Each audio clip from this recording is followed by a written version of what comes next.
ঠিক না তো কি, আমার সম্পত্তি সব আব্বু ওই ফকিনি এতিমকে দিয়ে দেবে, তাই আমি কেন বসে বসে দেখবো? আব্বু বলে কি, বাবু যদি সম্পত্তি আমাকে দেয় তবে নাকি আমি পাবো, তা না হলে না। কিন্তু আব্বু তো জানে না তার মেয়ে কত জেদি, না থাকবে বাস না বাজবে বাঁশি। বাবুকে বাবুকে মেরে ফেললে আমার ঘাড়ে দোষ যেন না চাপে, সেজন্য এই দুদিন ফকিন্নির সাথে কি ভালো ব্যবহারটাই না করলাম, যাতে করে আব্বু বুঝতে না পারে আমি মেরেছি বলতে সরিয়ে দিয়েছি পথের কাঁটাকে। আমার জীবনটা অতিষ্ঠ করে দিয়েছে এই ফকিন্নি। সেই ছোট থেকে ওকে সরানোর অনেক চেষ্টা করেছি, চলে বলে কাজ হয় নাই, এখন কৌশল করেছি। তবু পৃথিবী থেকে সরাবি?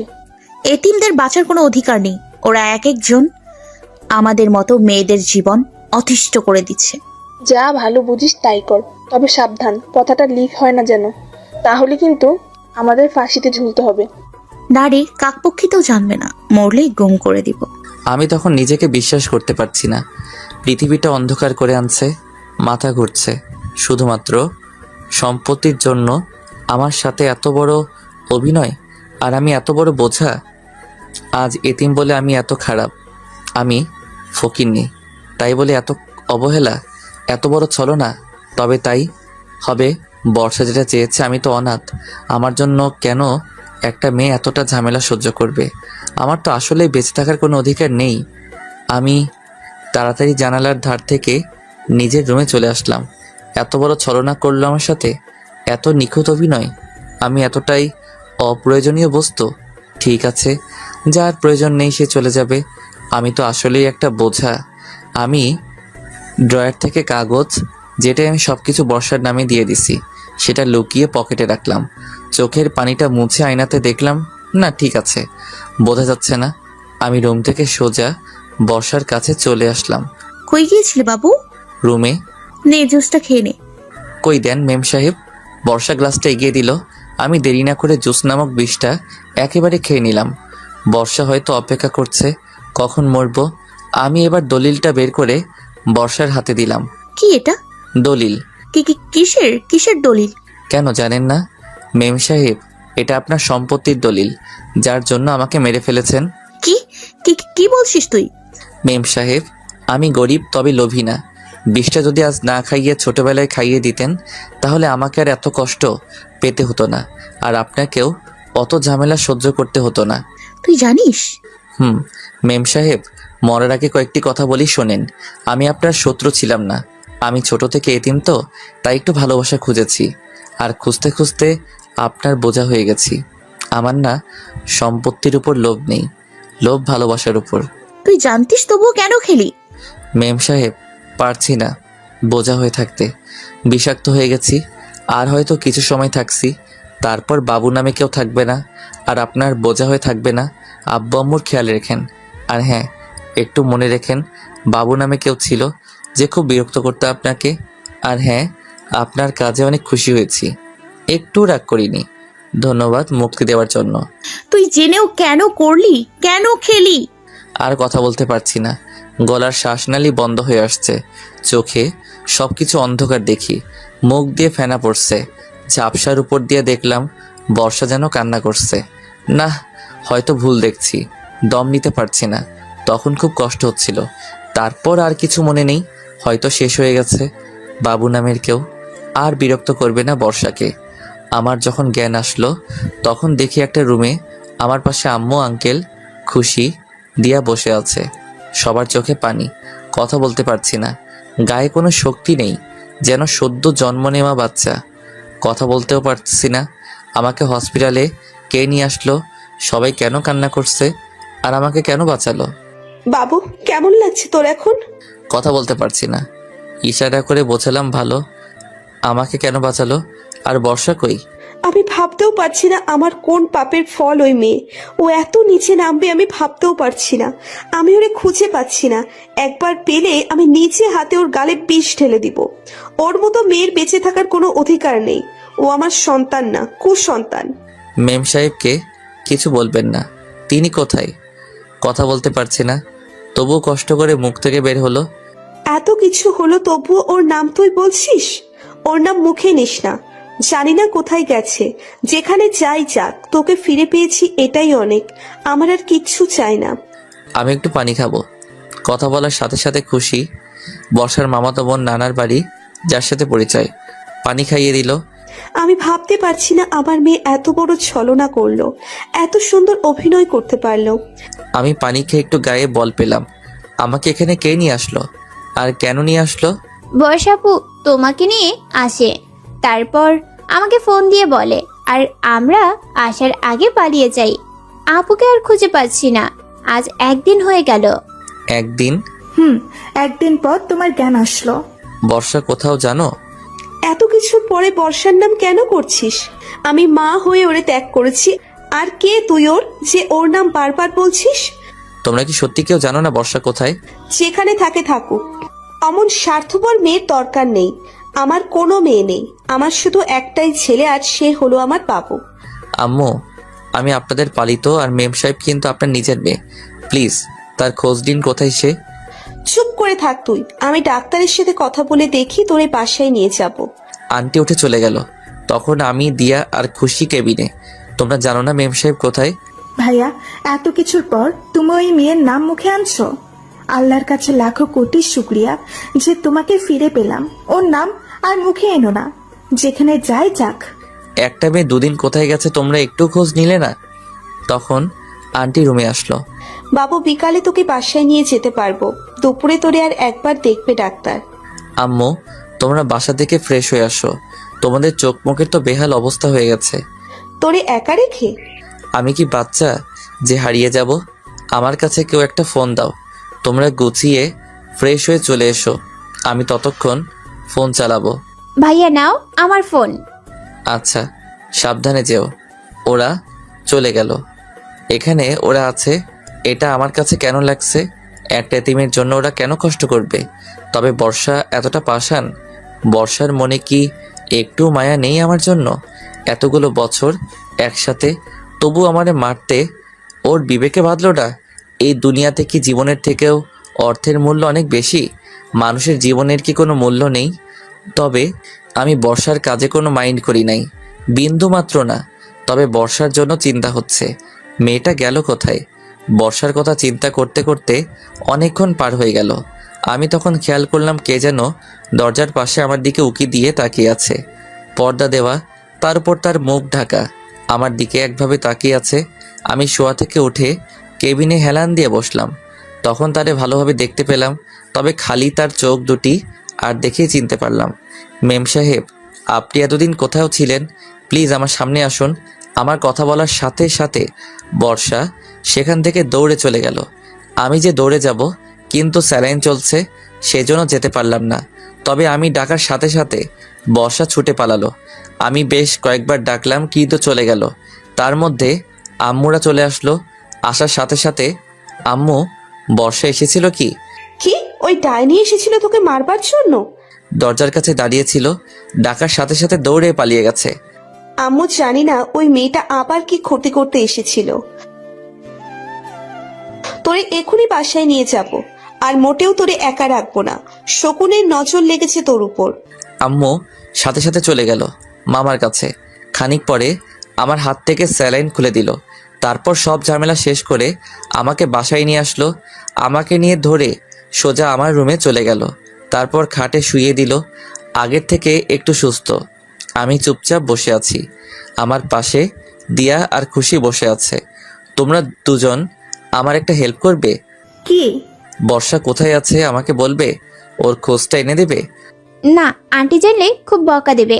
বর্ষা আপুর সাথে আর কোনো সম্পর্ক নেই। মেয়েটা কোথায় আছে, খাইছে কিনা, ও আশেপাশে আছে? তুই এখনো ওর নাম করছিস? আমি মা হয়ে ওরে ভুলে যেতে পারছি, আর তুই কেন পারছিস না? আপনি কিন্তু ভুল করছেন। একটা এতিম ছেলের জন্য নিজের মেয়েকে দূরে সরিয়ে দিচ্ছেন। আমরা কি তোর কেউ না? আমরা কি তোর আপন হয়ে উঠতে পারিনি?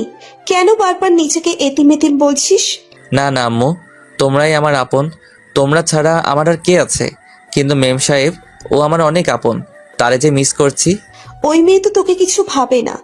তাতে কি, আমি তো তাকে আমার একজন ভালো বন্ধু ভাবি, অনেক কাছের বন্ধু। ওর কথা বাদ দে, তুই বিশ্রাম নে, আমি তোর জন্য খাবার বানাচ্ছি। আম্মু চলে গেলেন। খুব মিস করছি মেম সাহেবকে। তার রাগ করে কথা বলাটাকে খুব মিস করছি। কিন্তু তিনি কেন পালালেন? কিসের ভয়ে তিনি পালিয়ে বেড়াচ্ছেন? আমি চুপ করে বসে আছি, ক্লান্ত শরীর, চোখটা বুজে আসলো। বিকালে ঘুম ভাঙলো, তারপর আম্মু আমাকে খাইয়ে দিল। আমি আস্তে আস্তে বাইরে আসলাম। শরীরটা আগের থেকে বেশ ভালো, আর দুর্বল লাগছে না। আগে বাসায় থাকলে বর্ষা এসে ঝগড়া করতো, গালাগাল করতো, মারতো পর্যন্ত, তখন হয়তো খারাপ লাগতো, কিন্তু এখন মিস করছি তাকে। মেম সাহেব, কই গেলেন আপনি? এভাবে দুদিন পার হয়ে গেল, এখন আমি বেশ সুস্থ। এই দুদিনে আম্মু আর বন্ধুটো যা সেবা যত্ন করেছে, তা তো আমি ভুলেই গেছি যে আমি এতিম। আমি বিকালে একটু বের হলাম জোর করে, আম্মু যেতে দেবে না। আমার বের হওয়ার মূল উদ্দেশ্য হচ্ছে বর্ষাকে খোঁজা। আমি তাদের বাসার পালিত, আর আমার জন্য কেন সেই বাসার মালকিন বাসায় থাকবে না? বর্ষা নিশ্চয়ই আশেপাশে আছে, লুকিয়ে আছে, সামনে আসছে না। আচ্ছা, বর্ষার বেস্ট ফ্রেন্ড তো তিশা, ওর বাসায় নেই তো? একটু দেখে আসি। আমি গাড়ি ধরে সোজা চলে গেলাম তিশার বাসায়। ওর বাসায় গিয়ে কলিং বেল বাজালাম। খানিকক্ষণ পরে দরজা খুলে দিল। তিশা আমাকে দেখে যেন ভূত দেখছে। তুমি এখানে? তিশা, আমাকে প্লিজ হেল্প করেন। বলেন না তিশা বর্ষা কোথায়? যা জানি না তো। আমি জানি বর্ষা আপনার বেস্ট ফ্রেন্ড, বলেন না বর্ষা কোথায়? আমি জানি না। কেন খুঁজছেন বর্ষাকে? আজ 1 সপ্তাহ হয়ে গেল তিনি বাসায় যায় না। তারে বাসায় নিয়ে যাব, প্লিজ বলুন তিনি কোথায়? জানি না, তুমি চলে যাও এখান থেকে। জানি না বর্ষা কোথায়। আমি জানি আপনি মিথ্যা কথা বলছেন। যাবে নাকি অপমান করে বের করে দেব? আপনি সোজাসুজি বলবেন বর্ষা কোথায়, নাকি আপনার নামে কিডন্যাপ কেস দেব? আপনি বর্ষাকে লুকিয়ে রাখেন নাই তো? কথা শুনে তিশা কিছুটা ঘাবড়ে গেল। আর একটু ভয় দেখালে বস বলে দেবে। আমি শেষবারের মতো বলছি, বলেন বর্ষা কোথায়? বলবেন নাকি আইনের আওতায় নেব? বলছি, বর্ষা আমার বাসায়। আমাকে নিয়ে চলুন বর্ষার কাছে, উপরের রুমে আছে। প্লিজ চলুন। আমি তিশার পিছু পিছু গেলাম। উপরে একটু রুমে নিয়ে গেল, দরজা ভেতর থেকে বন্ধ করা। বর্ষা দরজা খোল। দরজাটা খুলে দিল। বর্ষাকে দেখে আমি শকড খেলাম, চিনতেই পারছি না বর্ষাকে। এটা কোন বর্ষা? শেষবার যে বর্ষাকে দেখেছি সেই বর্ষা কোথায়? কত রোগা মলিন হয়ে গেছে, চোখের নিচে কান্নার পানির স্বর পড়ে গেছে, মুখটা কতটুকু হয়ে গেছে, চেহারার লাবণ্য কমে গেছে। মেম সাহেব, আপনি লুকিয়ে আছেন কেন? কিন্তু বর্ষা কোনো কথা না বলে ফ্লোরে বসে পড়ল। মাথা মাটিতে নুইয়ে দিয়ে গলা ছেড়ে দিয়ে কান্না করছে, অনেক জোরে কান্না করছে। মেম সাহেব, কান্না করছেন কেন? আমি বেঁচে আছি সেটা দেখে কি কান্না করছেন? আপনি যদি বলেন তাহলে আমি একদম মরে যাব, তবুও কান্না করেন না। বাসায় চলুন। আমার বাসা নেই, একটা খুনির কোনো বাসা থাকে না। চলে যা তুই। আমি তোকে দেখে সহ্য করতে পারছি না, আমি তোর সামনে দাঁড়াতে পারছি না। মেম সাহেব, আপনি এখন কান্না করলে কি করে হবে? আপনি যেটা চাইছিলেন সেটাই তো আমি করেছি। আমার থেকে চলে যা। আমি আপনাকে নিতে এসেছি, আর নিয়েই যাব। আমি যাব না। মেম সাহেব, আপনি কিসের জন্য বাসায় যাচ্ছেন না? কিসের জন্য পালিয়ে বেড়াচ্ছেন? আমি খুনি। কি বলছেন? কাকে খুন করলেন? জানিস না? প্লিজ বাবু, তোর পায়ে পড়ে চলে যা। আসিস না আমার সামনে, আমি একা থাকতে চাই। মেম সাহেব, আপনি এখনই বাসায় যাবেন, আর কোনো কথা নেই। কি জন্য যাব? আমি যাওয়ার সব রাস্তা বন্ধ করে ফেলেছি। আমার এখন একটাই রাস্তা, আর তা হলো তোদের থেকে দূরে থাকা। মেম সাহেব, আপনি কেন এমন করছেন? যা হয়ে গেছে সব অতীত, আর অতীতকে মনে রাখতে নেই। চলে যা। তুই কেন আসলি? আমি তোরে কত খুন করতে চাইছিলাম। আমি বুঝতে পারিনি তুই আমার শত্রু না, আমি তোর শত্রু। সম্পত্তির জন্য আমি তোকে মেরে ফেলতে চাইছি। মেম সাহেব, ওটা নিয়তির খেলা। দেখুন, ওটা আমার কপালে ছিল। আপনি কেন চলে আসবেন? আসা উচিত তো আমার, কারণ সব কাজের মূল আমি। আমি যে কাজ করেছি সেটা হলো ক্ষমার সীমার বাইরে।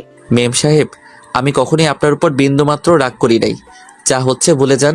চলুন বাসায় চলুন। আমি এত করে বোঝাচ্ছি, কিন্তু বর্ষা তো কান্না করেই যাচ্ছে। কান্নার কারণে কথা বলতে পারছে না। এই কদিনে মেয়েটার অবস্থা আমি বর্ষার পাশে বসে বর্ষাকে তুললাম। আজ প্রথম বর্ষাকে স্পর্শ করলাম, কিন্তু ও কোনো বল দিচ্ছে না, একভাবে কান্না করছে। মেম সাহেব, বাসায় চলুন। যাব না বাসায়। আপনার বাসা, আর আপনি যাবেন না বললেই হলো? কিসের জন্য যাবেন না? মানুষ কি ভুল করে না? ভুল সব মানুষ করে, ভুল করে বলেই ক্ষমার এত মূল। আপনি বাসায় চলুন। আম্মু আপনার জন্য মন খারাপ করে আছে। একটা খুনির কোনো জায়গা নেই ওই পবিত্র বাড়িতে। মেম সাহেব, আপনি খুনি না। আপনার মতো কোমলমতি মেয়ে খুনি হতে পারে না। যেটা ছিল ওটা একটা মিস্টেক, আর আমি সম্পূর্ণ সুস্থ। তুই আমাকে বাসায় নিয়ে যাওয়ার জন্য জোর করছিস, কিন্তু সেই আমি তোরে বাসা থেকে বের করে দিতাম, বিষ খাওয়াইতাম ছলনা করে। মেম সাহেব, আপনি ভুল করে ফেলেছেন, তাই বলে বাসায় কেন যাবেন না? আরে ওসব কথা তুললে তো আর কোনো সম্পর্ক থাকবে না। চলুন, বাসায় চলুন। আর একটাও কথা না, আমি বর্ষাকে আর কোনো কথা বলতে দিলাম না। বর্ষার হাত ধরে সোজা গাড়িতে নিয়ে বসালাম। তিশা, ধন্যবাদ বর্ষাকে দেখে রাখার জন্য। সাব্বির, বর্ষাকে দেখে রেখো। বর্ষা কিন্তু কিছুই খাচ্ছে না, রাতে ঘুমাচ্ছেও না, রাত দিন ভর কান্না করছি। চিন্তা করবেন না বাই। আমি সোজা গিয়ে গাড়িতে বসলাম। গিয়ে দেখি বর্ষা কান্না করছে। মেম সাহেব, কান্না করছেন কেন? আপনার চোখে পানি মানায় না, রাগী লোকে আপনাকে মানায়। আমি যারে মেরে ফেলতে চাইছি সেই আমাকে বাঁচাচ্ছে, কেন করছিস? আপনি বলেছিলেন না আমি আপনার সব থেকে কাছের বন্ধু, আর বন্ধু কষ্ট পাচ্ছে সেটা আমি কিভাবে দেখব? ওটা তো অভিনয় ছিল, জানিস আমি যে অন্যায় করেছি তার কোনো ক্ষমা নেই। ক্ষমার থেকে কোনো কিছু বড় নয়। আমি বাসায় পৌঁছে গেলাম। বর্ষা আসতে চাইছে না। আমি জোর করে বর্ষাকে গেটের সামনে নিয়ে আসলাম। কলিং বাজানোর পর আম্মু দরজা খুলে দিয়ে কোথায় গেছিলি? এত দেরি কেন হলো? বর্ষাকে আমার পেছনে দেখতে পেয়ে, তুই কি জন্য এসেছিস? ও মনে নাই এখনো বেঁচে আছে, একেবারে মারতে চাস? আম্মু, মেম সাহেবকে একদম বকবেন না। মেম সাহেব, আপনি ভেতরে আসুন। বর্ষা কোনো কথা বলছে না, স্ট্যাচুর মতো দাঁড়িয়ে চোখের পানি ফেলে যাচ্ছে, মাথাটা নিচু করে কান্না করছে। আমি তার হাত ধরে নেটের ভেতরে নিয়ে আসলাম। এই বাসায় কোনো খুনের জায়গা নেই, হয় ও থাকবে না হয় আমি থাকবো, যে কোনো একজন থাকবে।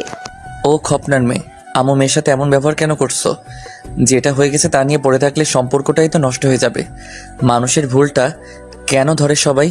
যেটা ধরলে ঝগড়া হয়। ক্ষমা? তাও ওকে? ও কি করেছে বলতো?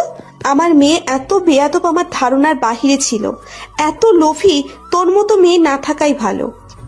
আম্মু, মেম সাহেবের ভুলটাই দেখলে? ছেলে মানুষ ভুল তো করতেই পারে, কিন্তু মেয়েটার দিকে একবার তাকিয়ে দেখুন। চিনতে পারছেন যে মেয়েটার চোখে সারাক্ষণ রাগ থাকতো, আজ তার চোখে পানি? চেহারাটা কি করেছে দেখেছেন? আপনি তো মা, সন্তানের ভুল কেন ধরছেন? ও আমার মেয়ে না, ও এই বাড়িতে থাকবে না। আমি তো আপনার কাছে কোনো কিছু কোনোদিন চাইনি, আজ আপনার কাছে চাচ্ছি। মেম সাহেবকে ক্ষমা করে দিন, ওরে এই বাড়িতে থাকতে দিন। যে তোকে মারতে চেয়েছিল তাকে তুই বাঁচাচ্ছিস? যে আমার বন্ধু, আর আমার বন্ধু বিপদে পড়েছে, তার পাশে আমি দাঁড়াবো। মেম সাহেব, আপনি রুমে গিয়ে ভালো করে ফ্রেশ হয়ে নিন। কিন্তু বর্ষা নীরবে এক জায়গাতে দাঁড়িয়ে আছে, চোখের পানি মুখ বেয়ে নিচে পড়ছে। দিয়া, বর্ষাকে ওর রুমে নিয়ে যাও, তারপর ভালো করে পরিষ্কার করে দাও। বর্ষাকে নিয়ে গেল।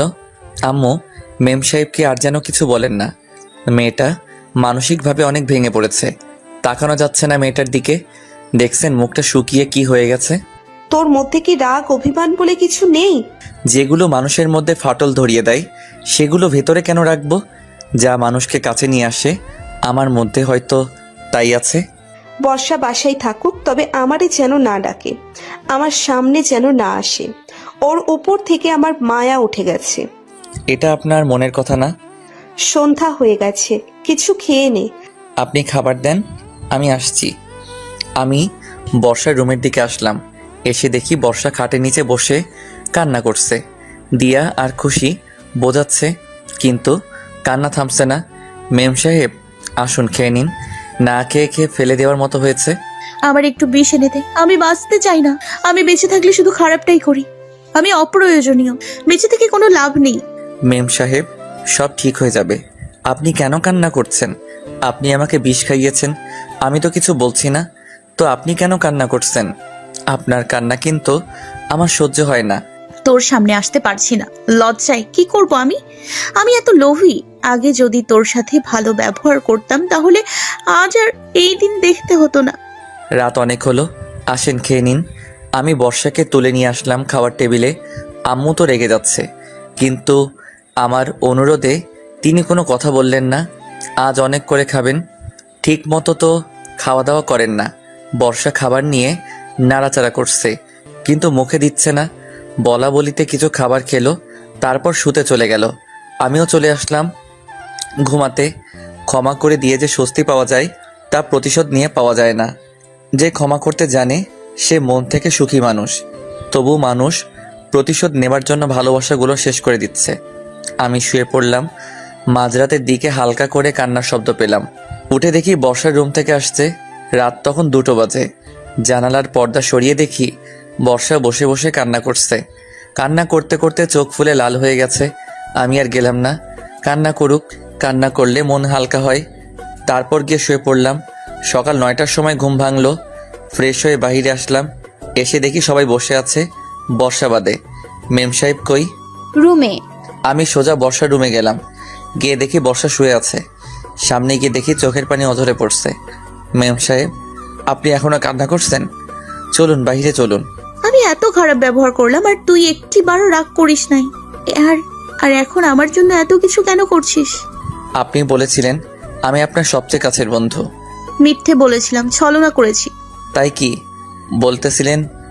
তাড়াতাড়ি আসেন, আমি বাইরে বসে আছি।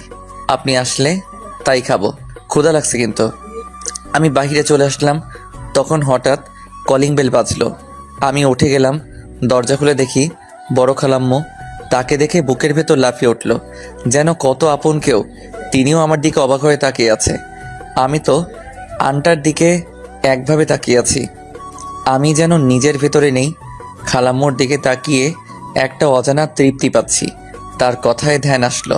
কিরে, দরজা আটকে কি দাঁড়িয়ে থাকবি? না না, কি যে বলেন খালাম্মু, আপনি ভেতরে আসেন। আমি রাস্তার একটা এতিম ছেলে। আপনার রাস্তা আটকানোর মতো স্পর্ধা আমার নেই। তবে আপনাকে খুব আপন মনে হয়। কেমন আছিস তুই? জি অনেক ভালো। তোর তো বোঝাই যায় না, মনে হাজারো কষ্ট নিয়ে তুই মুখে হাসি রাখিস। রাগ আমিও করতে জানি, জানেন খালাম্মু। আমারও মন চাই একটু রাগ করি কারোর উপর, একটু অধিকার খাটাই। কিন্তু বাস্তবতা আমাকে থমকে দিছে। কেন? আমি যে এতিম, আমি রাগ করলে এই বাড়ির সবাই আমার রাগ ভাঙাবে। কিন্তু আমি তাদের বাসায় আছি। একে তো তাদেরকে ঝামেলা করছি, তার উপর যদি রাগ দেখাই তাহলে বামুন হয়ে চাঁদে হাত দেওয়ার মতো অবস্থা হবে না। সেজন্য যেই জিজ্ঞেস করে কেমন আছিস, আমি একটাই জবাব দেই, আলহামদুলিল্লাহ ভালো। হারটা তো তুই নিস নাই, কিন্তু তোর উপর মিথ্যা দোষ চাপিয়ে অনেক অপমান করেছিলাম, তাই না? আমি কিন্তু কষ্ট পাই নাই। আচ্ছা ভেতরে আসুন। আচ্ছা, তুই জানিস না তোর মা বাবা কে? ওখানে বসে আছে। তোরে কোথা থেকে আনছিল? সদর থেকে। হাসপাতালের পাশে একটা বস্তিতে থাকতাম। জানিস, ওই হসপিটাল থেকে আমার সব হারিয়ে গেছে। কি হারিয়ে গেছে বলুন, আমি খুঁজে দিব। আমি বাবুর হয়ে ক্ষমা চাইছি। ভেতরে আছে। আন্টির সাথে দরজার পাশে দাঁড়িয়ে কথাগুলো বলছিলাম। তারপর আমি চলে গেলাম বাসার বাহিরে। আমি দুপুরের আগেই বাসায় আসলাম। তারপর ছাদের ট্যাঙ্কে থেকে পানি নিয়ে রোদে শুকাতে দিলাম। শীত যা পড়েছে, আমি খালি গায়ে বসে আছি, রোদ পোয়াচ্ছি। গোসল করব বলে তখন খালাম্মু ছাদে আসলো কাপড় শুকাতে। আমাকে দেখে তিনি দৌড়ে আমার দিকে এগিয়ে আসলেন। আমি কিছুটা ঘাবড়ে দিলাম। তিনি সোজা আমার সামনে এসে, তোর বুকে এটা কিসের দাগ? জানি না, ছোট থেকেই আছে। তুই কোন হসপিটালে পাশে থাকিস? কাদের কাছে থাকিস? আমাকে নিয়ে চল এক্ষুনি। গোসলটা করে নেই। আমি যেটা বলছি সেটা কর, তাড়াতাড়ি চল। তিনি আমাকে টেনে নিচে নামালেন। যে অবস্থাতে আছি সে অবস্থায় গাড়িতে বসালেন। আমারে টেনে নিয়ে কোথাও যাচ্ছে। আমাকে টানতে দেখে আম্মু আব্বু দিয়া খুশি আমার সাথে গাড়িতে এসে বসলো। সোজা নিয়ে গেল বস্তিতে, সেখানে বাবু থাকে। কাদের কাছে থাকতিস? আমি সোজা সেই চাচির কাছে নিয়ে গেলাম যেখানে আমি থাকতাম। চাচি আমাকে আর খালাম্মুকে দেখে অনেক ভয় পেয়ে গেলেন। আম্মু তাকে দেখে দৌড়ে গিয়ে তাকে জিজ্ঞেস করলেন, আমার ছেলে কোথায়? বলো, আমার ছাব্বির কোথায়? চাচি শুধু আমার দিকে আঙুল দেখিয়ে দিল। ওই বাবুই আপনার সাব্বির। কথাটা আমার কাছে যেন আসমানের চাঁদ হাতে পাওয়ার মতো। কথাটা শোনার সাথে সাথে দিয়া এসে আমাকে ভাইয়া বলে জড়িয়ে ধরে কান্না শুরু করে দিল। আম্মুও এসে জড়িয়ে ধরে কান্না শুরু করে দিল। কি হচ্ছে? সব যেন মাথার উপর দিয়ে যাচ্ছে। আমি বুঝতেই পারছি না কি হচ্ছে এসব। আমি তোর মা, তুই আমার ছেলে সাব্বির। চাচি কি বলছে এসব? তুই যখন ছোট তখন তোকে আমি চুরি করে আনি, এর জন্য আমাকে 10 লক্ষ টাকা দিছিল। কে করিয়েছে? আমি তার কাছে কসম দিয়েছি, আমি বলতে পারবো না, আমাকে ক্ষমা করে দে। আচ্ছা ঠিক আছে, যাও, তোমারে ক্ষমা করে দিলাম। আমি আমার ছেলেকে পেয়েছি, এটাই অনেক। আমি তাহলে এতিম না? না, তুই কেন এতিম হবি? তোর মা বাবা বোন সবাই আছে। আমি আমার ছেলেকে পেয়েছি, এটাই অনেক। চল বাবা, তোকে আমি চোখের আড়াল করব না। আম্মু সাথে সাথে তাদের বাসায় ফোন করে দিল তার বুকের মানিককে ফিরে পেয়েছে। তারপর সোজা খালাম্মুর বাসায় নিয়ে আসলো। খালাম্মু তো আমাকে জড়িয়ে ধরে কান্না করছে, আমার চোখ থেকেও জল গড়িয়ে পড়ছে টপ টপ করে। তখন বর্ষা নিচে আসলো। কি হয়েছে, সবাই কেন কান্না করছো? আমার ভাইয়াকে খুঁজে পেয়েছি। কই সাব্বির? দিয়া তখন আমার দিকে আঙুল দিয়ে দেখিয়ে দিল। এটা আমার ভাইয়া, যারে তোমরা পাপু নামে জানতে। বেশ অবাক হলো। শাহানাজ, তোদের অনেক ধন্যবাদ। আমি তোদের কাছে চিরঋণী হয়ে থাকবো। তোরা আমার পাগলটাকে আগলে রেখেছিস। আমি তো আমার নিজের ছেলেকে আগলে রেখেছি। আমি আমার ছেলেকে বাসায় নিয়ে যাব, আর চোখের আড়াল করব না। এরই মধ্যে আব্বু চলে আসলো। আম্মু, সাব্বির চলো বাসায়, তোর নিজের নতুন বাসা। আম্মু, আমি তোমাদের ছেড়ে কিভাবে থাকবো? ধুর পাগল, তোর নিজের মা বাবা কে পেয়েছিস, এ তো তোর কাছে আনন্দের। আর তোর নিজের বাসায় যাবি। আমি আম্মুকে জড়িয়ে ধরে কান্না করে দিলাম। তারপর আমাকে আমার বাসায় নিয়ে গেল। চলে আসার সময় সবার সাথে কথা বলেছি, শুধু বর্ষা বাদে। বেশ সুন্দর বাসা। আমাকে আমার রুম দেখিয়ে দিল। আমি আম্মু আব্বু বোন পেয়ে অনেক খুশি, কিন্তু যাদের কাছে মানুষ হয়েছি তাদের ছাড়া থাকতে পারছি না, কান্না পাচ্ছে। চলে আসার সময় আম্মু অনেক কান্না করেছিল। আমি আমার রুমে বসে আছি, তখন দিয়ে আসলো, এসে আমারে জড়িয়ে ধরলো। ভাইয়া জানিস, তোর জন্য আম্মু খুব কান্না করতো। আমিও তো কান্না করতাম জানো। তুমি করছিস? নিজের বোনকে কেউ তুমি বলে? তুই করে বলবি আমি তোর সাথে খুব ঝগড়া করব, তোর শান্তিতে থাকতে দেব না। ওরে শয়তান, তুই এত ফাজিল, দেখে তো বোঝা যায় না। একটা কথা বলবি সত্যি করে? কি? বর্ষাকে ভালোবাসিস? না রে, আমি কাউকে ভালো টালোবাসি না, আমি ওকে শুধু ভালো বন্ধু ভাবি। আমি জানি তুই মন থেকে বর্ষাকে অনেক ভালোবাসিস। না রে, ওসব কিছু না। আমি মা বাবা পেয়েও কেন যেন খুশি নেই। যখন একা থাকি তখন খুব মন খারাপ হয়ে যায়, মনে হয় কিছু একটা নেই, আমি যেন আমার নিজের ভেতরে নেই। তবে আমার বোনটা আমাকে বেশি কষ্টে থাকতে দেয় না, সারাক্ষণ এসে ঝগড়া করে, আবার ওর সাথে ঝগড়া না করলে রাগ করে। আজ 1 সপ্তাহ হয়ে গেল আম্মুর সাথে ফোনে কথা হয়। আমি সকালে মন খারাপ করে বসে আছি, তখন আম্মু আসলো। সাব্বির, মন খারাপ কেন? কই না তো। মিথ্যা বলা লাগবে না, আমি প্রথম দিন তোকে দেখি কেমন জানি হয়ে গেছিলাম। নারীর টান আমি সেদিনই টের পেয়েছিলাম। যা শাহানাজের বাসায় যা, গিয়ে ওদের নিয়ে আয়, তারপর সবাই একসাথে থাকলে আমারও ভালো লাগবে। এক্ষুনি যাচ্ছি। আম্মু বলার দেরি, কিন্তু আমার গোছাতে দেরি হলো না। 10 মিনিটের মধ্যে গুছিয়ে বের হলাম। আমিও যাব। তোর গোছাতে আধা ঘন্টা লাগবে, যাওয়ার দরকার নেই। আমি তাড়াতাড়ি বের হলাম। 2 ঘন্টা পর পৌঁছে গেলাম। গিয়ে কলিং বেল বাজালাম। আম্মু দরজা খুলে দিল। তিনি আমাকে দেখে অনেক সারপ্রাইজিং হলেন। আমি কোনো কথা না বলে জড়িয়ে ধরে কান্না করে দিলাম। ভুলে গেছিস তাই না? তোমাকে কিভাবে ভুলবো আমি? তুমি তো আমার মা, আর মাকে কোনো সন্তান ভুলে যেতে পারে না। আমি একদম ভালো নেই, খুব মিস করেছি তোমাদের, সারাক্ষণ তোমাদের কথা মনে পড়েছে। আম্মু, বর্ষা কই? ওর রুমে আছে। আমি বর্ষার রুমের দিকে গেলাম, দরজা খোলা আছে। আমি গিয়ে দেখি খাটে শুয়ে আছে। আমি পেছন থেকে ডাকলাম, মেম সাহেব। ডাক শুনে বর্ষা পেছনে তাকিয়ে দেখে আমি অবাক হয়ে তাকিয়ে আছি, চোখ দুটো এখনো ফুলে আছে, মন খারাপ। মেম সাহেব কেমন আছেন? কখন আসলি? এই মাত্র। কেমন আছেন বললেন না তো? আমি দেখেই বুঝেছি কতটা ভালো আছেন। তুই ভালো আছিস? এখন সুস্থ আছিস তো? ঘুম একদম। কত গালাগালি করতাম, কত বাজে বাজে কথা বলতাম, এখন আর ওসব কথা কেউ বলবে না। তোর সাথে এত খারাপ ব্যবহার করেছি, তোকে মেরে ফেলতে চাইছি, তবুও তুই আমাকে কিছু বললি না। জানিস, তোর কাছে যে ক্ষমা চাইবো সেই পথটুকুও রাখিনি। দোষ কি যে বলেন আপনি, কেন ক্ষমা চাইবেন? আর বাদ দেন তো ওসব কথা। আমি নিমন্ত্রণ করতে আসছি, বাহিরে আসুন। আমি বর্ষাকে নিয়ে বাহিরে আসলাম। আম্মু গুছিয়ে নাও। কেন? তোমাদের নিতে এসেছি। কেন? বাসায় আম্মু অনুষ্ঠান করবে, আমি আসা উপলক্ষে। চলো। আজকে? আজকে তোর আঙ্কেল অফিসে, আর রাতে যে কখন বাসায় আসবে তার ঠিক নেই। আমি কালকে যাব। ঠিক আছে, তবে কাল ঘুম থেকে তোমার ডাকে উঠতে চাই। যদি না হয় তাহলে ভাববো আপনি আমাকে ভুলে গেছেন। আচ্ছা, তবে তাই হবে, তোকে আমিই জাগাবো। মেম সাহেব, কালকে দেখা হচ্ছে, আসি তাহলে। আমি তাদের বিদায় জানিয়ে রাস্তায় আসলাম। দিয়া ফোন দিল। কুত্তা, কই তুই? বর্ষার বাসা থেকে আসলাম। তুই মির্জা বাসস্থানে আয়, নানুরা আসছে, তাদের নিতে হবে। আমি ওখানে আসছি। আমি সোজা চলে গেলাম মির্জার বাসায়। গিয়ে দেখি বোনটা দাঁড়িয়ে আছে। তুই কখন আসলে আমাকে বললি না তো? এই মুটি, রাগিস কেন? তোর বাপ মুটি। না, আমার কলিজার বোনটা মুটি। আমি কি তোর খেয়ে মোটি হয়েছি আর আমি মোটা না, এটাই পারফেক্ট। কুমড়ো পটাশ। আমি কিন্তু রেগে যাচ্ছি। Sorry sorry sorry. ওই তো নানু। চল। নানু আমারে দেখে তার বুকে টেনে নিল। আমার নানু ভাই, জানিস তোর ছোটবেলায় হারিয়ে আমি খুব কান্না করেছিলাম। নানু রাস্তায় থাক, চলো বাসায়, অনেক পথ কষ্ট করে এসেছো।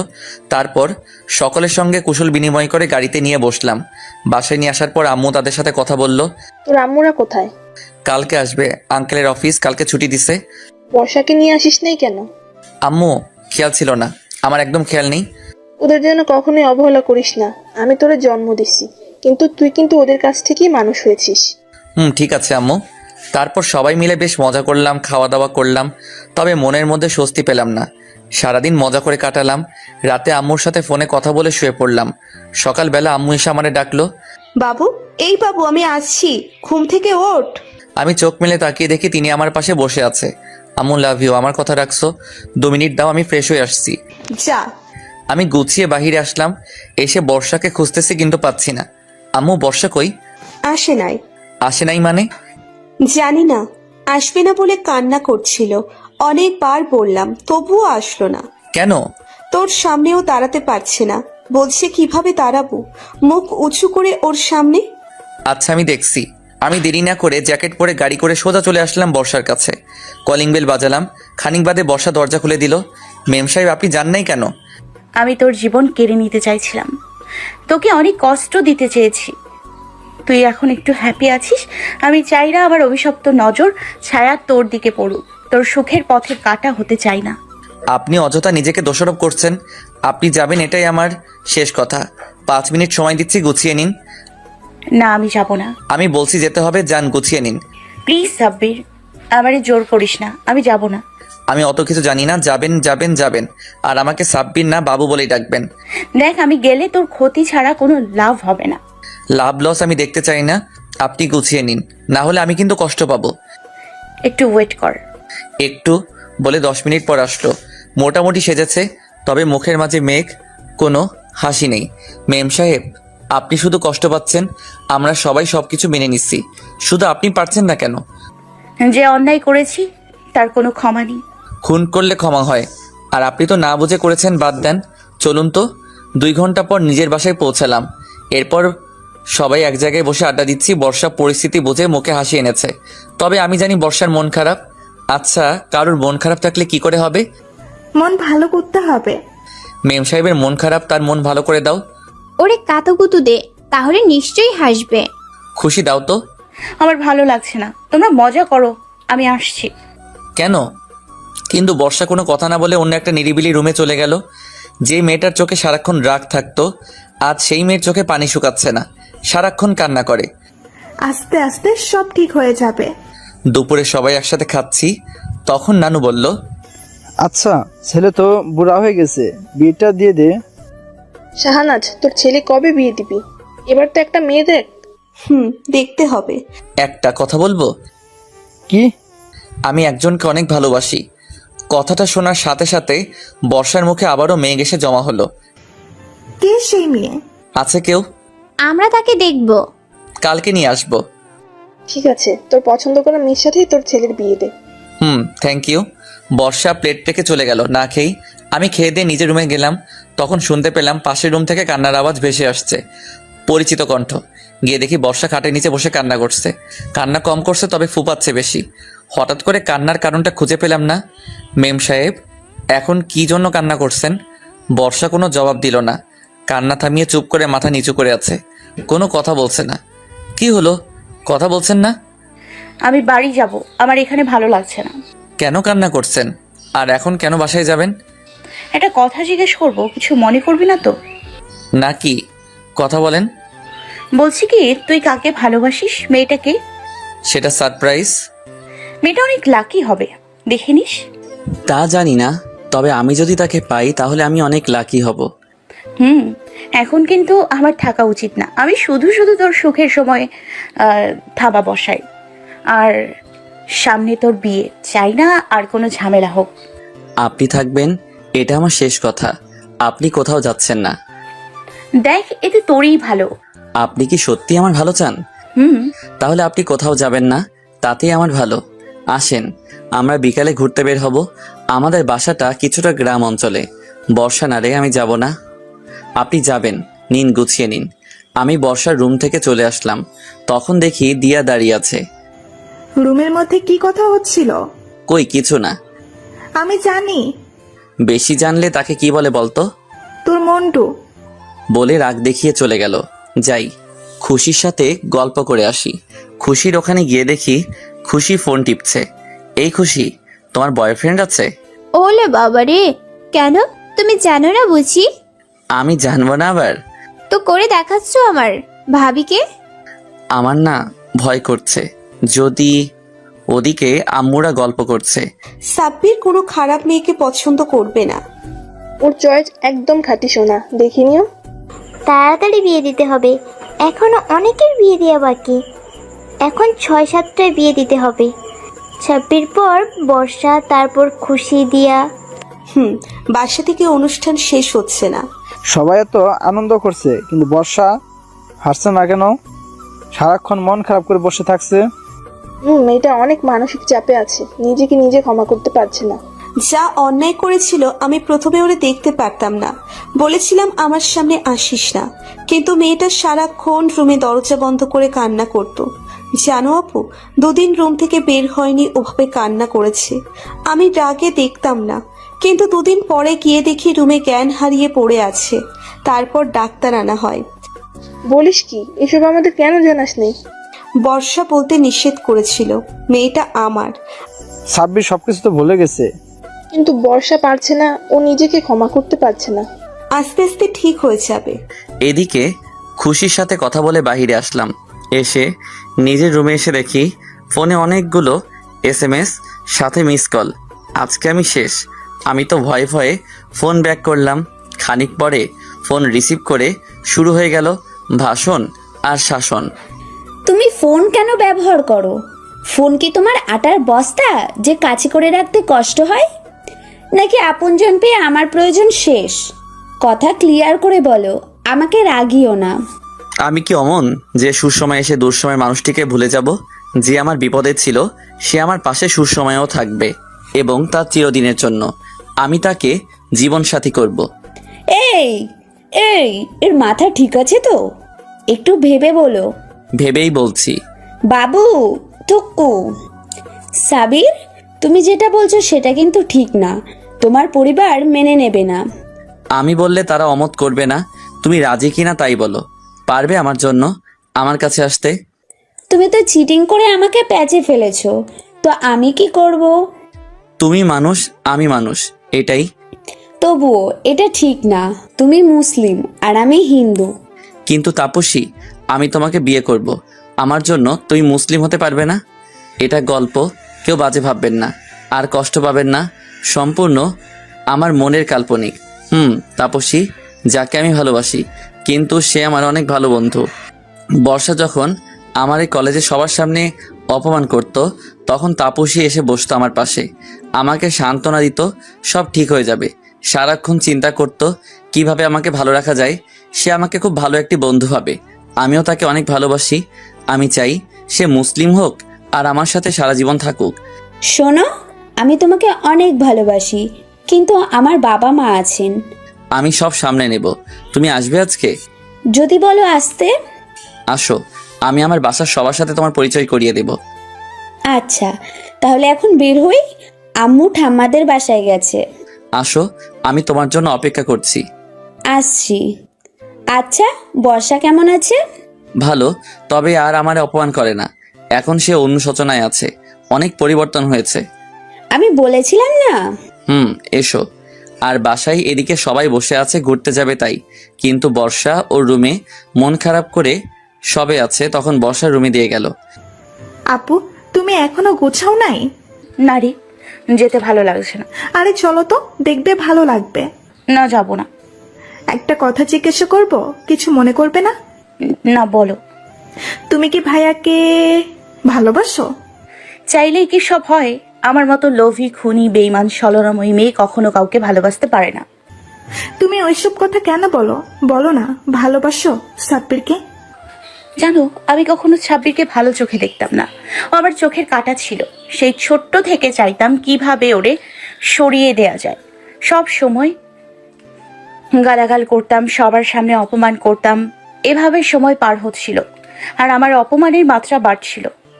কলেজে সবার সামনে অপমান করতাম। কত যে থাপ্পড় দিয়েছি এই হাত দিয়ে তার হিসেব নেই। এতেও আমি ক্ষান্ত হইনি। আমি সম্পত্তির জন্য ওরে দুনিয়া থেকে মুছে দিতে চাইছিলাম, এবং তাই করেও ছিলাম। আর বাবু জেনেও সেই বিষ পান করে। কখনো প্রতিবাদ করেনি, কোনো প্রতিশোধ নেয়নি। এত কিছু করেছি, কিন্তু কখন যে এই নিষ্ঠুর মনেও জায়গা করেছে আমি জানি না। যখন ওরে বিষ খাইয়েছিলাম ওর কষ্ট হচ্ছিল, দম নিতে পারছিল না। তখন পর্যন্ত বলছিল, মেম সাহেব সাবধানে থাকেন।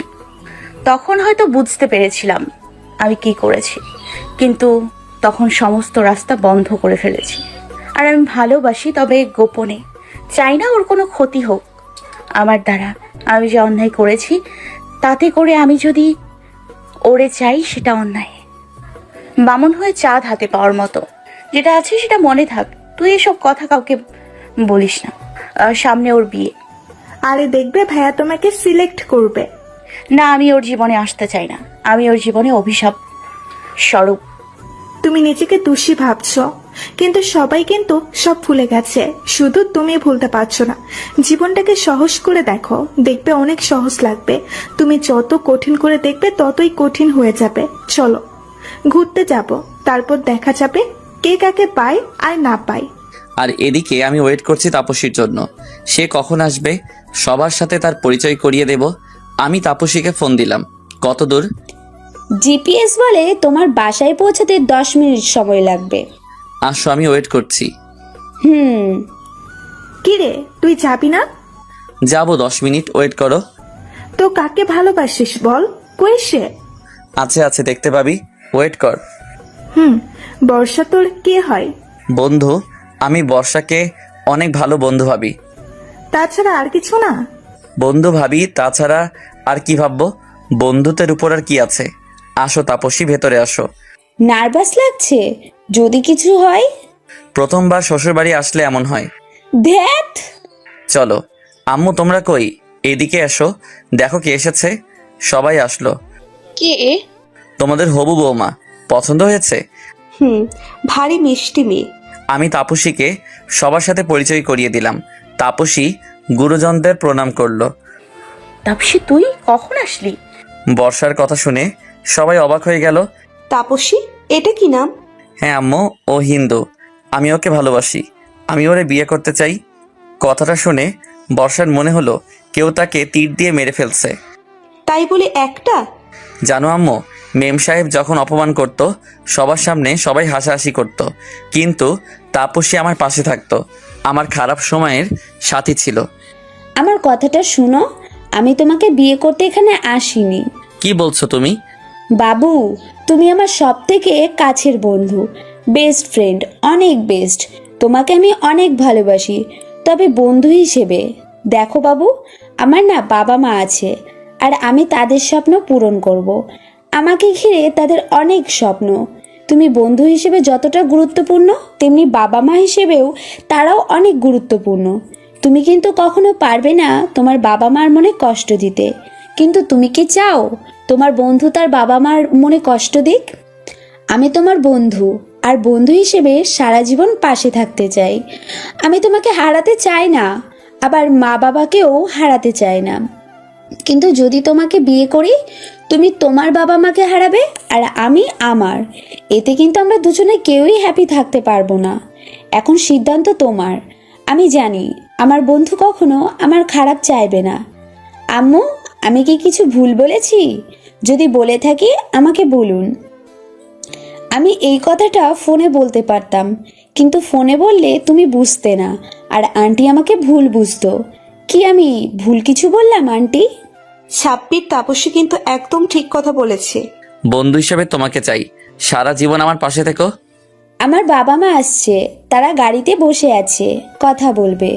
আমার ছেলের বন্ধুর বাবা মা আমার পাশে এসে গাড়িতে কেন? আম্মু নিজে গিয়ে তাদের নিয়ে আসলো। তারপর তাদের সাথে কথা বলা শেষ। আমি চলে যাচ্ছি, খুব তাড়াতাড়ি দেখা হবে। তারপর তাপসীকে বিদায় দিলাম।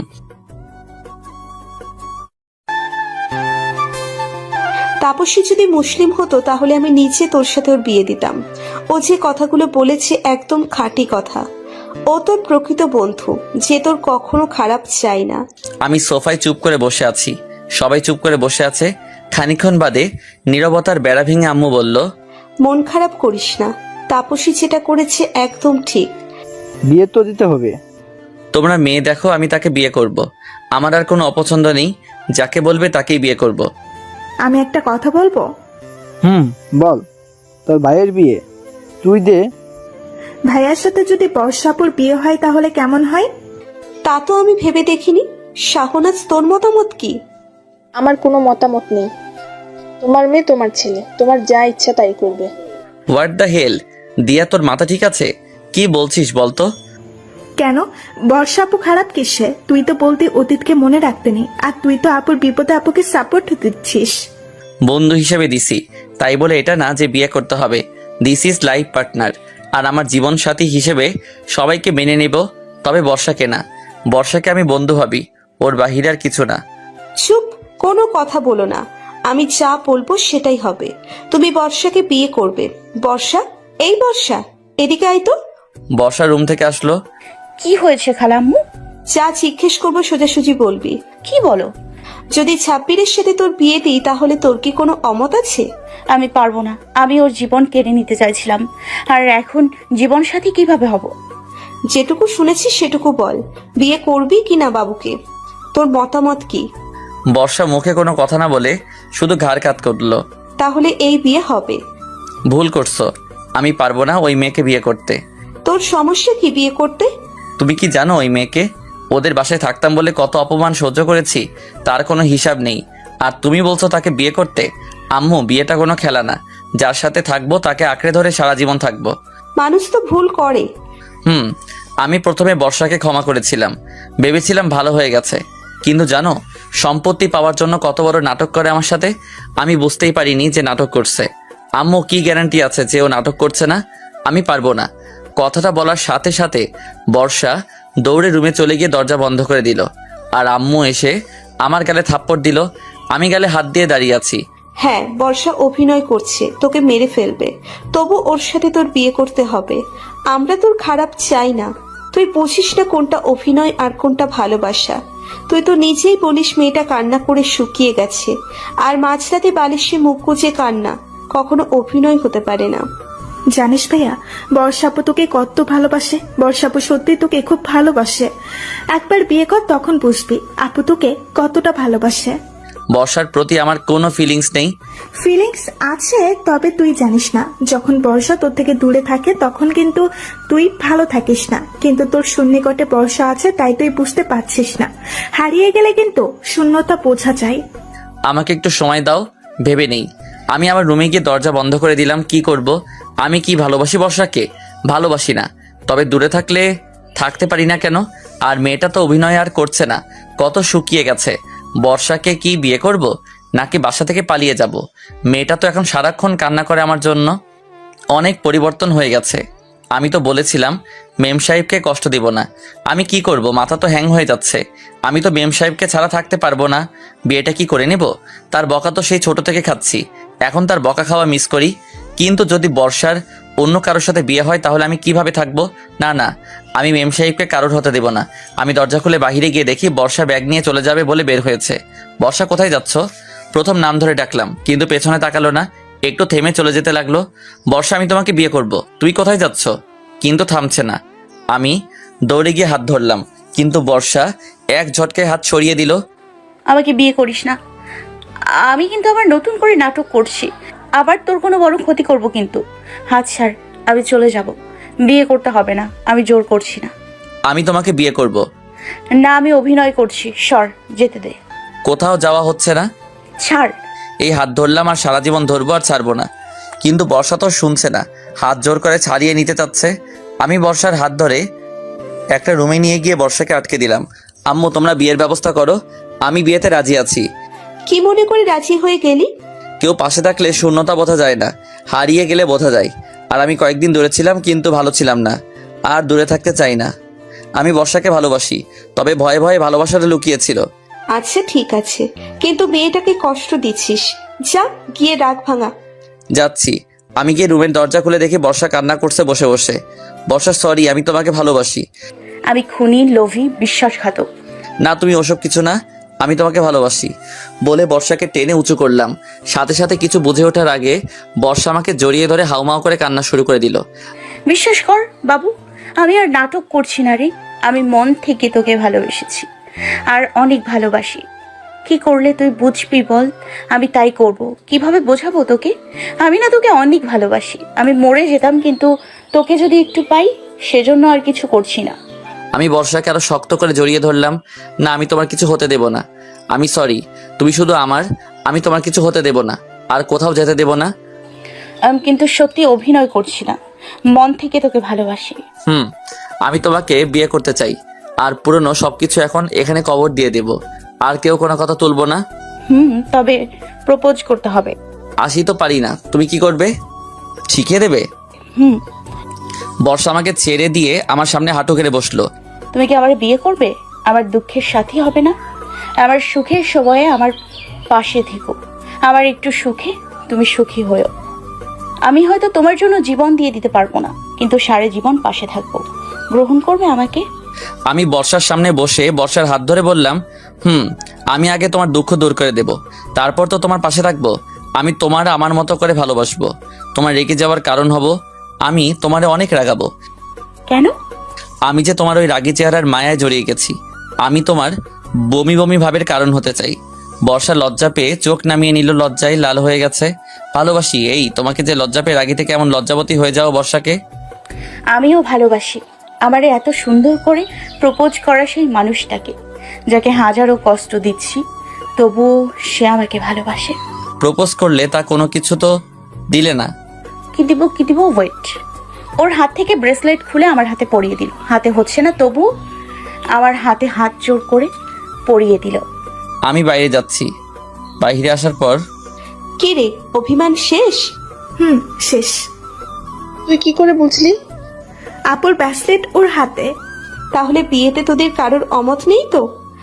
আমি কিছু বলার আগে পেছন থেকে ফোরন কাটতে শুরু করে দিল। অমত তাও ওর? দেখছো না কার ব্রেসলেট হাতে দিয়ে রেখেছে? মুখ বন্ধ করো।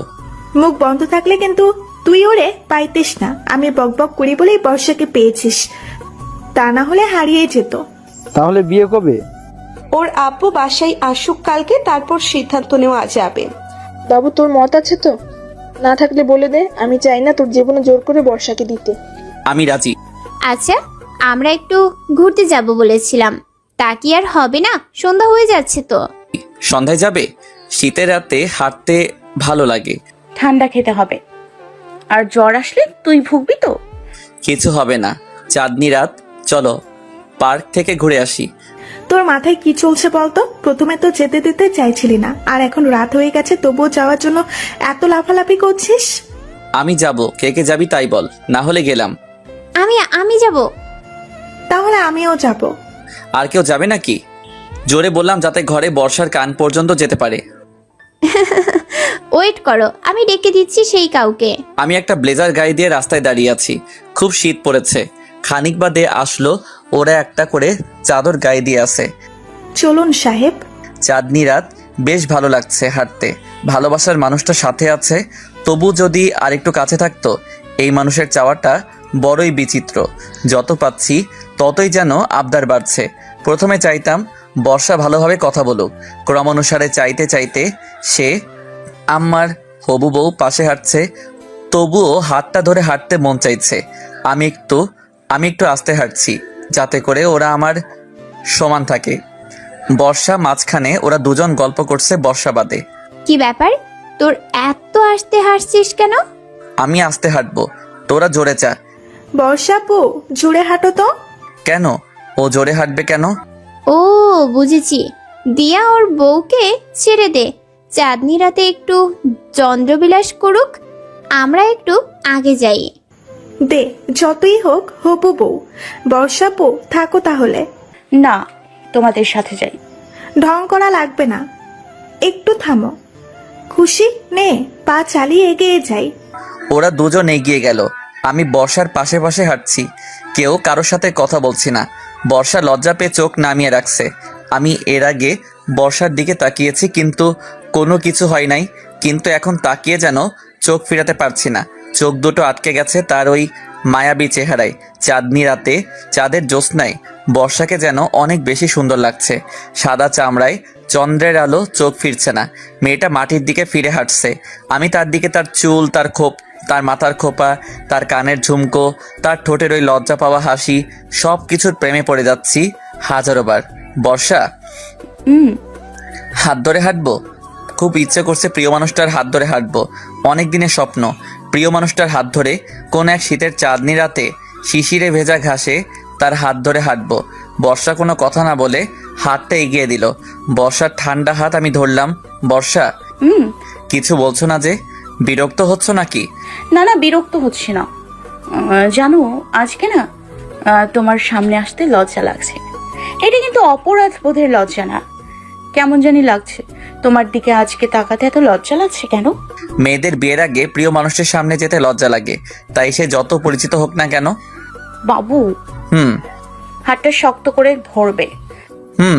আমি বর্ষার হাতটা শক্ত করে চেপে ধরলাম। সারা জীবন ধরে থাকবে তো? ইনশাল্লাহ।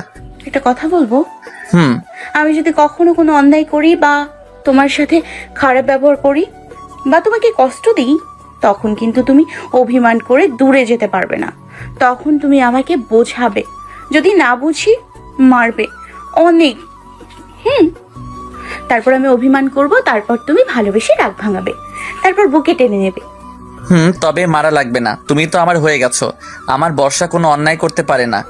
এর আগের বার তো তোমার এই দুর্বলতা নিয়ে তোমাকে মেরে ফেলতে চেয়েছিলাম।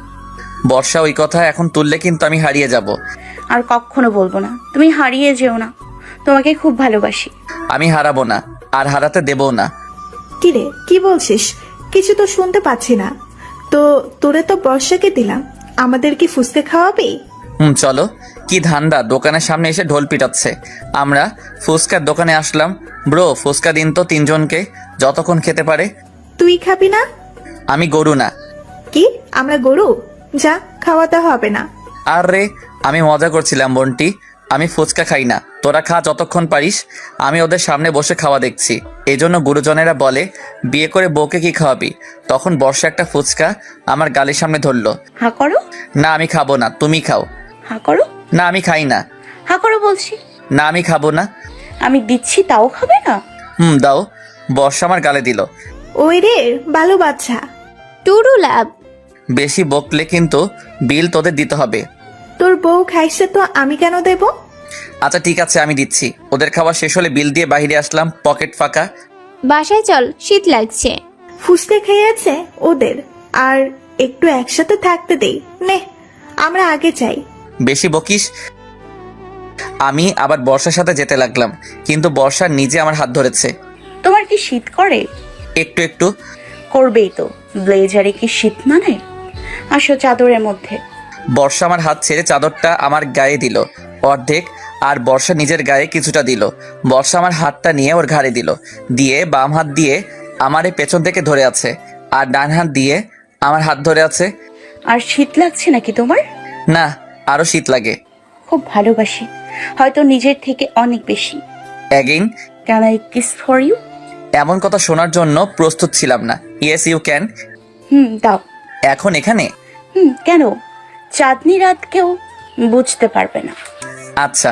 আমি গিয়ে বর্ষার সামনে আসলাম। হি হি হি। বর্ষা আমার গলার সমান লম্বা। আমি বর্ষার দিকে মুখ এগিয়ে নিয়ে গেলাম। বর্ষা চোখ বন্ধ করে দিল। আমিও চোখ বন্ধ করে বর্ষার কপালে এঁকে দিলাম ভালোবাসার পরশ। এটা কি হলো? কেন কিস? এটা কিস? তুই কি বাচ্চাদের কিস করছিস? কেন? জানিস না গার্লফ্রেন্ডকে কিভাবে কিস করতে হয়?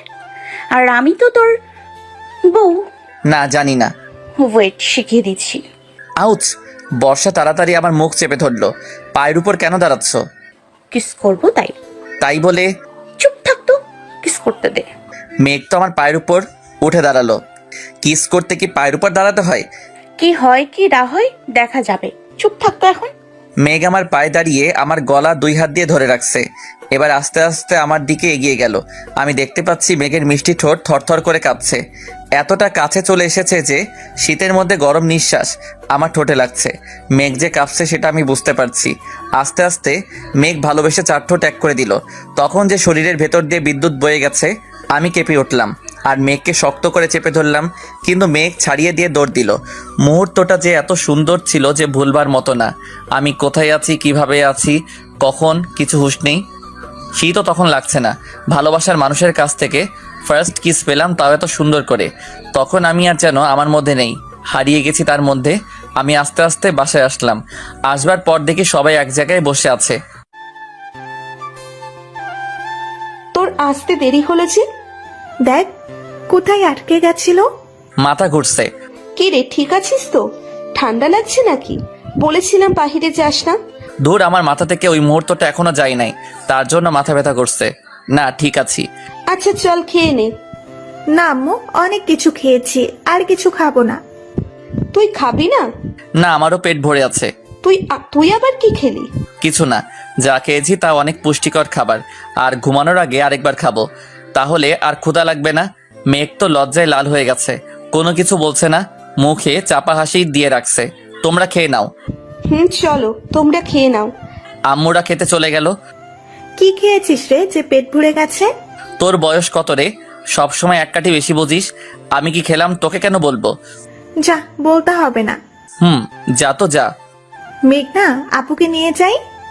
না, থাক থাক, মেঘনানার সাথে কিছু কথা বলবো। আচ্ছা বলো, আমরা রুমে আছি। Thank you. কিন্তু ওরা দুজন উঠে চলে যাচ্ছে, সাথে সাথে মেঘনাও চলে যেতে লাগলো। ওই তুমি কই যাও? কিন্তু কোনো কিছু না বলে চলে গেল। যাওয়ার আগে শুধু আমার দিকে একবার তাকালো তো নয়, যেন তীর মারলো। আচ্ছা একা পাই, তখন দেখবো কিভাবে পালাও। দূর চলে গেল। আসি ভাবলাম আর একবার, কিন্তু তার হলো না। বাইরে ঠান্ডা, তাই আমার রুমে আসলাম। এসে চুপচাপ বসে আছি। রাত তখন 11টা বাজে। সবাই শুতে চলে গেছে। কম্বল গায়ে দিয়ে শুয়ে পড়লাম। ফোন হাতে নিতেই তো অবাক, এটা কার ফোন? আমার ফোন কই? তখন ফোন আসলো। এ কি, আমার নাম্বার থেকে ফোন আসলো? কে আপনি? আমার ফোন কোথায়? ফোন তার মালকিনের কাছে আছে। কোনো সমস্যা? এটা কি তোমার ফোন মেঘ? ঘুমোচ্ছ নাকি? আমার ফোন নিলে কেন? তোমার নাম্বার ছিল না তাই ফোন নিলাম। তোমার সবকিছু তো আমার, তাই না? অধিকার দিছো তো? দিছি তো। আমি কিন্তু তোমাকে খুব জ্বালাবো। তা তো জ্বালাচ্ছ। কই, এখন কি করলাম? ভাবলাম আরেকবার করব, কিন্তু তুমি চলে আসলে কেন? তোমার কি কোনো আক্কেল জ্ঞান নেই? কোথায় কি বলতে হয় জানো না? আম্মুদের সামনে কি বলছো?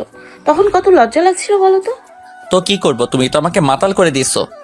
আমার ফার্স্ট কিস কিন্তু, জানো, যখন তোমাকে কিস করছি তখন আমার খুব ভালো লাগছে। একটু বাহিরে আসবে? কেন? আরেকবার নেব মিষ্টিটা। শখ কত, হবে না প্লিজ। তো না। কিস না করে ঘুম আসবে না। আগে ঘুমোতে কি করে? আমি আগে তো পাইনি ওই মিষ্টি, এখন আরেকবার পেতে চাই। হবে না। অনেক ভালোবাসি তো তোমাকে। যতই পাম দাও কোনো কাজ হবে না। না তো নাই। কিস করব যখন বলেছি তখন করবই। সে ক্ষমতা যে তোমার নেই। তুমি ঘুমাও। আচ্ছা, গুড নাইট। সবুর করো, সবুরে মেয়েও ফলে। তোমার সবুরে অনেক ভালোবাসা ফলবে। তোমাকে কোনো কিস করা হবে না। আমি ফোনটা কেটে দিয়ে উঠে বসলাম। তখন ডিয়ার মেঘনা দেখো কি করি, কি করতে দেবে না। আমি আস্তে আস্তে দরজা খুলে পা টিপে টিপে মেঘের রুমের দিকে এগিয়ে গেলাম। 2টা রুম পরে মেঘনার রুম। রুমের সামনে গিয়ে দেখি দরজা দেওয়া। হা, দরজায় হ্যাজবোল্ট গোল, যা মোড়া দিলেই খুলে যাবে, যা বাহির থেকেই হোক আর ভেতর থেকে। আমি অনেক সতর্কতার সাথে দরজা খুললাম। রুমের লাইট বন্ধ করে দেওয়া। পা টিপে টিপে মেঘের দিকে এগিয়ে গেলাম। মেঘ চোখ বুজে শুয়ে আছে। আস্তে আস্তে গিয়ে মেঘনার মুখ চেপে ধরলাম। মেঘনা ভয় পেয়ে গেল, চিৎকার দিতে যাবে, তখন আমি বেড লাইট জ্বালিয়ে দিলাম। আমাকে দেখতে পেয়ে, তুমি এখানে কেন? যাও, চলে যাও আমার রুম থেকে। আমি কত ভয় পাইছি বলো তো? তুমি কি যেন বলেছিলে আমাকে কিস করা হবে না? চলে যাও, না হলে আমি কিন্তু চিৎকার করব। হা। আচ্ছা চিৎকার করলে সবাই আসবে, তখন তুমি কি বলবে? বলবো তুমি আমার ঘরে ঢুকে আমার সাথে অসভ্যতামি করছো। তখন তোমার সাথে আমার বিয়ে দিয়ে দিবে, তাই না? তাহলে চিৎকার দাও, যেন আজকেই বিয়ে দিয়ে দেয়। তাহলে এই শীতের রাতে তোমাকে পাবো আর আনলিমিটেড কিস করতে পারবো। তুমি এখন আমার সাথে কি করবে? দেখবে কি করি। না, তুমি যাও। আমার পাওনা দিয়ে দাও, চলে যাচ্ছি। না দিলে এখানে থাকবো। না দিলে? জোর করে নেব। যাও তো, দিব না। আমি খাটে মেঘের দিকে এগিয়ে গেলাম। মেঘ ভয়ে ভয়ে খাট থেকে নামতে যাবে, আমি অমনি হাত চেপে ধরলাম। কোথায় পালাচ্ছ? কিস তো করবই, যত দেরি করতে তত দেরি হবে। এখন কোনো কিস হবে না। ওকে, সি নাও। আমি মেঘকে টেনে খাটে নামিয়ে দিলাম, 2 হাত চেপে ধরলাম। মেঘ তো মুখ বন্ধ করে আছে, সর্বশক্তি দিয়ে মুখ চেপে ধরে আছে। আমি তখন ওর কাণ্ড দেখছি, চোখ বুজে আছে, এক ঠোঁট দিয়ে আরেক ঠোঁট চেপে আছে। এইভাবে কিস করা যাবে না, আর গেলেও কোনো ফিলিংস আসবে না। আইডিয়া। আমি মেঘকে ছেড়ে দিলাম। ঠিক আছে, যখন মত নেই তখন আর জোর করব না। আমি মিথ্যা রাগ দেখিয়ে আসাতে আস্তে চড়ে আসতেছি, আর ভাবছি কখন এসে আটকাবে। প্ল্যান মাফিক মেঘনা পেছন থেকে আমাকে অনেক শক্ত করে জড়িয়ে ধরলো। টোপ লেগেছে। তুমি যা ইচ্ছে তাই করো, অনেক কিস করো, যা মন চায় তাই করো, তবুও রাগ করো না। আমার পেছন থেকে জড়িয়ে ধরে ফোপাচ্ছে। আমি মেঘকে সামনে ফেরালাম। এই পাগল, কান্না করছো কেন? কোথায় যাচ্ছ? কোথাও না। কোথায় যাবো বলো? তোমাকে হারিয়ে ফেলবো না তো? চলে যাবে না তো আমার কাছ থেকে? আমি মেঘের হাতটা শক্ত করে ধরলাম। এই হাত দুটি যখন ধরেছি ছাড়বো না। তোমার উপর রাগ করবো মেঘ, অনেক রাগ করব, অভিমান করব, অনেক অভিমান করব। এসব রাগ অভিমান ছেড়ে চলে যাবার জন্য না, আরো বেশি ভালোবাসা পাওয়ার জন্য। আমি রাগ করব দূরে থাকার জন্য না, কাছে পাবার জন্য। অভিমান করে কথা বলা বন্ধ করে দেব, ওটা হারাবো বলে না, আরো বেশি আপন হবার জন্য। আমি একবার যখন তোমার হয়েছি, তোমার কাছে সারা জীবন থাকবো। যদি তুমি আপন করে রাখো তবুও থাকবো, আর যদি তাড়িয়ে দাও তবুও থাকবো। তবে অদৃশ্য হয়ে সাথে সাথে মেঘ আমার মুখ চেপে ধরলো। দেখো, আমি হয়তো স্বাভাবিকভাবে তোমাকে কিছু বলবো না, কিন্তু কোনো কষ্ট দিব না। কিন্তু সাংসারিক জীবনে যদি কোনো অন্যায় করি, আর যদি কখনো মনের ভুলেও বলি আমাকে ভুলে যাও বা আমাকে একা থাকতে দাও, তখন তুমি কি করবে বলো তো? আমি জানি আমার মেঘ কখনো বলবে না ওই কথা, তবু যদি বলে তাকে ভুলে যেতে, কখন এত শক্ত করে জড়িয়ে ধরবো যে তার সমস্ত ক্রোধ ভালোবাসায় পরিণত হবে। আচ্ছা, আমি তো তোমার সাথে অনেক বাজে ব্যবহার করলাম, অনেক কষ্ট দিলাম, কিন্তু কোনো প্রকার কষ্ট, কোনো বাধা আসলো না যে তোমাকে পেতে। আমার যে অন্যায়, তার শাস্তি তো পাইনি। শাস্তি পেতে চাও? আজকে থেকে ওইসব কথা কখনো বলতে পারবে না, কখন মন খারাপ করে থাকতে পারবে না, কখনো কান্না করতে পারবে না। সব সময় মুখে হাসি থাকতে হবে। সমস্ত কথাগুলো যা তোমাকে কষ্ট দেয় সেসব আমার সাথে শেয়ার করতে হবে। সব সময় আমার সাথে দুষ্টু মিষ্টি ঝগড়া করতে হবে, বকা দিতে হবে। জানো, তোমার ওই রাগী মুডটাকে না বড্ড বেশি ভালোবাসি। যখন তুমি আমাকে বকা দাও তখন খুব ভালো লাগে। আর সব থেকে ইম্পর্টেন্ট হলো কি, আমাকে অনেক আদর দিতে হবে, অনেক। সারাদিন যখন মন চাইবে তখন পাপ্পি দিতে হবে। এই হলো তোমার শাস্তি। এটা শাস্তি না ভালোবাসা? তো যারে নিজের থেকেও বেশি ভালোবাসি তাকে কিভাবে শাস্তি দেব? তার কিছু হলে কি আমি ভালো থাকবো? মেঘ তখন আমার চোখের দিকে তাকালো, আস্তে আস্তে নিজের সমস্ত ভর আমার উপর দিল। আমার গলায় 2 হাত দিয়ে আমার মাথাটা নিচু করিয়ে আবারও সেই সুস্বাদু মিষ্টি দিয়ে দিল। তবে এবার অনেকক্ষণ ধরে কিস করলো। একরকম হাঁপিয়ে গেছি আমি তাড়াতাড়ি ছাড়িয়ে নিলাম। ব্যাস ব্যাস ব্যাস, আর চাই না, পেট ভরে গেছে। মন, তোমাকে দেখেই মন ভরে না, আর কিস করে কি মন ভরে? আচ্ছা, অনেক রাত হয়ে গেছে, যাও গিয়ে ঘুমাও। তোমাকে ছেড়ে যেতে মন চায় না, মন চায় তোমার কাছে থাকি, আর তুমি আমার বুকে মাথা রেখে ঘুমাও। বিয়েটা হোক তখন হবে, লক্ষ্মীটি একটু ওয়েট করো, যাও ঘুমিয়ে যাও। Good night. Good morning. Morning? 2 বাজে, আর আমি সবার আগে উইশ করলাম। পাগল একটা। আমি আবার চুপি চুপি নিজের রুমে চলে আসলাম। সকালে ঘুম থেকে উঠে বসে আয়নার দিকে তাকিয়ে আমি চিৎকার দিয়ে উঠলাম নিজেকে আয়নায় দেখে। এটা তো মুখ না, যেন কোনো পেইন্টিং করা কোনো চিত্রকলা। কে করতে পারে? আমি রাগে রাগে বাহিরে এসে দেখি 3 পাণ্ডব বসে বসে গল্প করছে। আমাকে দেখে, বর্ষাপু, তোমার বিয়েতে কি কোনো জোকার বলেছ? কই না তো। তাহলে জোকার আসলো কই থেকে? জোকার কা, আপনি রং নাম্বারে এসেছেন। বল কে করলো এই অবস্থা? কণ্ঠটা চেনা চেনা লাগছে, কোন জায়গায় শুনেছি। ভালোই ভালোই বল কে করেছে। না হলে কিন্তু আমি তোদের ছাড়বো না। এনার কণ্ঠ ভাইয়ার মতো, বলো। দেখ আমি কিন্তু রেগে যাচ্ছি। কখন আম্মু আসলো, এসে তো তিনিও হাসছেন। আম্মু বলতে বলো কে করেছে। এরা কেউ শিকার হবে না। যা তুই গিয়ে ফ্রেশ হয়ে আয়, খেতে দিচ্ছি। এদের সাথে বকে কোনো লাভ নেই। ঠিক আছে, এক মাঘে শীত যায় না, আমি দেখে নিব। আমি ওয়াশরুম থেকে ফ্রেশ হয়ে বাহিরে আসলাম, আমার মুখে কালি দেওয়া। আমি ছাড়ছি না, আমি গিয়ে ওদের থেকে দূরের একটা চেয়ারে বসলাম। কেমন দিলাম? প্রমাণ কর কে দিছে। আমি শুনে ওদের দিকে তাকালাম পর্যন্ত না, চুপচাপ মুখ ভার করে ফোন চালাচ্ছি। আম্মু খেতে দিছে, খেয়ে নে। কিন্তু আমি উঠে চলে আসলাম আমার রুমে, বসে বসে গেম খেলছি। আর ওদিকে ও মনে হয় রাগ করছে। ও সব করা ঠিক হয়নি। আরে না, কোনো শখ করছে। কেউ যেন শিকার হবে না যে চলো আরো পেছনে লাগি। যদি রাগ করে? কিছু হবে না। আমি ফোনে গেম খেলছি, তখন ওরা রুমে ঢুকলো। কিরে, গেম খেলিস নাকি? বলেই ফোন টেনে নিল। কি চাস তোরা? সকালে মুখে কালি দিছিস, এখন আবার বিরক্ত করছিস। চলে যেতে বললেই হয়, এভাবে তাড়াচ্ছিস কেন? আমি তো এসে তোদের সবার বোঝা হয়ে গেছি, বিরক্তের কারণ হয়ে গেছি। দেখি সাথে সাথে তিনজনের মুখ কালো হয়ে গেছে। ভাইয়া আমি বুঝতে পারিনি, সরি। আর মজা করব না। আমি না মজা করে কালে দিচ্ছি। আসলে তোকে না রাগাতে ভালো লাগে, কিন্তু অত রেগে যাবি বুঝতে পারিনি। আর বিরক্ত করব না, নে তুই গেম খেল। চলে যাস না জানো। সরি, আমি তোমার মুখে ওসব করেছি। প্লিজ ক্ষমা করে দাও। দিয়া কিছু করেনি, আমি সব করেছি, আর কখনো করব না। এ কি, কেঁদে দিল? মেঘ আর দিয়ার চোখে পানি চলে আসছে। দিয়া কান্না করতে করতে চলে গেল।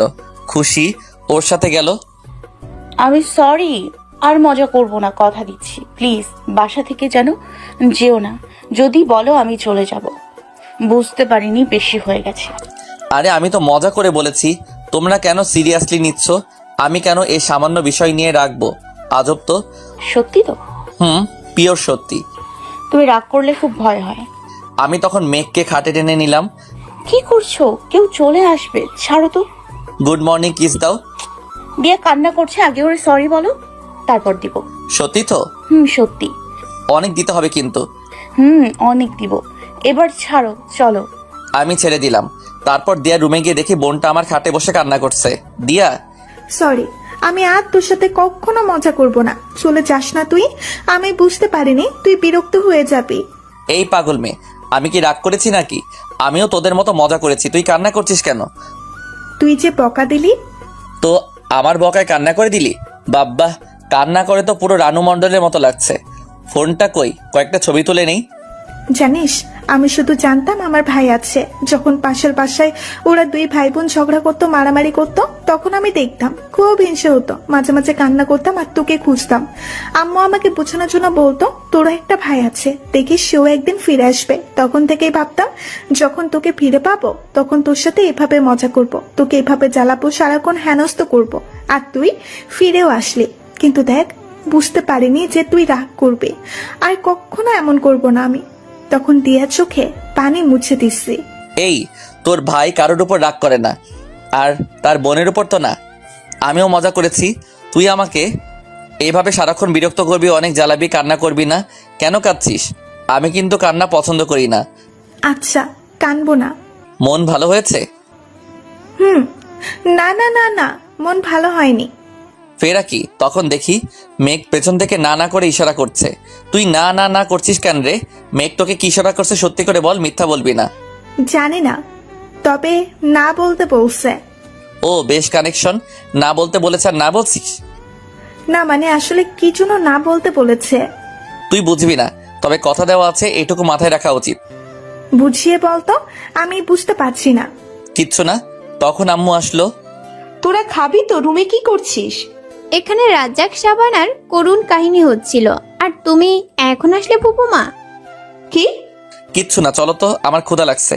আমরা খেয়ে নিলাম, তবে সুযোগ খুঁজতেছি মেঘ কই। পাওনা জিনিস নিয়ে নিতে হবে। যাই হোক, মেঘও বুঝতে পেরেছে, সেজন্য আম্মু যেখানে যাচ্ছে ও সেখানে যাচ্ছে, আর আমার দিকে তাকিয়ে হাসছে। মেঘ আম্মুর সাথে রান্নাঘরে ঢুকেছে রান্না করতে। তখন আমি রান্নাঘরে গেলাম। আম্মু নানু ডাকছে, কি ওষুধ খুঁজে পাচ্ছে নাকি। মেঘ তুই মাংসটা দেখ, আমি আসছি এখনই। আমিও যাই। না না না, মাংস পুড়ে যেতে পারে, কই যাবে। আম্মু চলে যেতেই আমি মেঘকে একটানে নিজের কাছে নিয়ে শক্ত করে চেপে ধরলাম। এই রান্নাঘরেটা যখন তখন কেউ চলে আসবে, ছাড়ো।